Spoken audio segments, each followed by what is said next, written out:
নমস্কার বন্ধুরা, আশা করি আপনারা সবাই ভালো আছেন। আমিও ভালো আছি। খারাপের মধ্যে আমি কিন্তু অনেক ভালো থাকার চেষ্টা করি, তার কারণ আমাকে দেখে আমার বাচ্চারা ভালো থাকে, আমার দুটো মেয়ে আমাকে দেখে ভালো থাকে।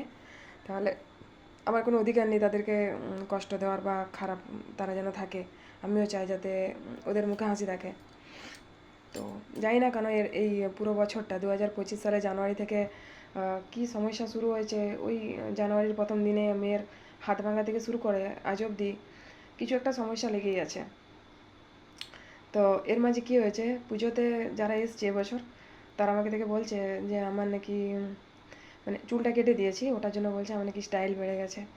তো ভাবছিলাম তাদেরকে পার্সোনালি উত্তরটা দেবো, কিন্তু আমাদের সমাজে এমন কিছু মানুষ আছে যারা এই ভুল ধারণাটা রাখে যে মানুষ যেটাই করে সেটাই কিন্তু সৌন্দর্য আরও বেশি তুলে ধরার জন্য বা স্টাইল করার জন্য বা আধুনিক হওয়ার জন্য করে।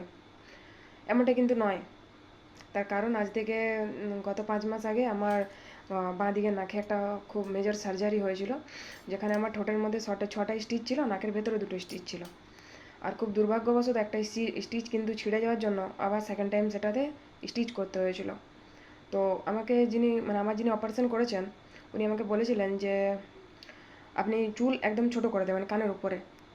কিন্তু যেহেতু আমি গ্রামের মেয়ে বা গ্রামে আমার শ্বশুর বাড়ি, তাহলে চুল ছোট করা মানে মনে হচ্ছে নিজের সাথে কোথাও যেন অন্যায় করছি। তো সেটারই যাতে এখন ফল ভোগ করি। চুল ছোট রাখার পরও কিন্তু আরেকটা নিয়ম উনি বলেছিলেন যে আমি এখন যেন 1-2 মাস মাথায় স্নান না করি। এবার ব্রাহ্মণ বাড়ি ঠাকুর টুকুরে ভোগ থাকে, তো তার মাঝে স্নানও করতে হয়। তো এর মাঝে কী হয়েছে, গত 5 মাসে কিন্তু আমার ইমপ্রুভমেন্ট কিছু হয়নি, বরং সমস্যাই হয়েছে। তার মাঝে আবার কী হয়েছে, যারা পুজোতে এসছে তারা ভাবছে যে আমি হয়তো একটু বেশি আধুনিক হওয়ার জন্য চুলগুলো কেটেছি। এটা কিন্তু একদমই নয়। তাহলে আমি এতগুলো কথা বলার বা আমার এতগুলো কথা আপনাদের সাথে তুলে ধরার একটাই কারণ, যে যদি কাউকে দেখেন যে কেউ নিজেকে একটু ভালো রেখেছে বা তার মধ্যে কিছু চেঞ্জ এসছে, বা সে কোথাও কোনো জায়গায় পরিবর্তন করতে বাধ্য হয়েছে নিজেকে, তাহলে কোনো কারণ না জেনে কাউকে কোনো কমেন্ট করবেন না।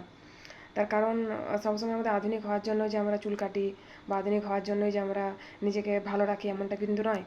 মাঝে মাঝে কারু বাড়ির লোকের কথা ভেবে, বাচ্চাদের কথা ভেবে নিজেদের শরীর খারাপ থাকলেও আমরা নিজেদেরকে ভালো রাখি। আর মাঝে মধ্যে শরীর অসুস্থ থাকার জন্য নিজেদের মধ্যে কিছু পরিবর্তন আনতে হয় যাতে আমরা তাড়াতাড়ি সুস্থ হয়ে উঠি। তাহলে এরপর যখনই কাউকে কিছু বলবেন বা আমরাও যখন কাউকে কিছু বলবো, তখন একটু ভেবে বলবো যে ও কী জন্য এই কাজটা করেছে, বা কারো মনে আঘাত দিয়ে কোনো কথা বলবো না।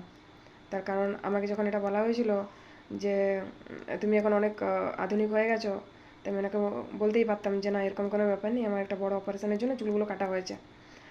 চুল কাটলেই কেউ আধুনিক হয়ে যায় এমনটা কিন্তু নয়। হতেই পারে যে কারো কোনো সমস্যা আছে, সে বিশেষ কোনো কারণে চুল কেটেছে। তো এই একটা ছোট্ট ব্যাপার আপনাদের সাথে আমি আলোচনা করলাম। আশা করছি আগামী দিনেও আমরা যখন কারোর সাথে কথা বলবো একটু ভেবেচিন্তে বলবো। সবাই ভালো থাকুন, সুস্থ থাকুন, সবার জন্য অফুরন্ত ভালোবাসা, শুভকামনা। শুভরাত্রি।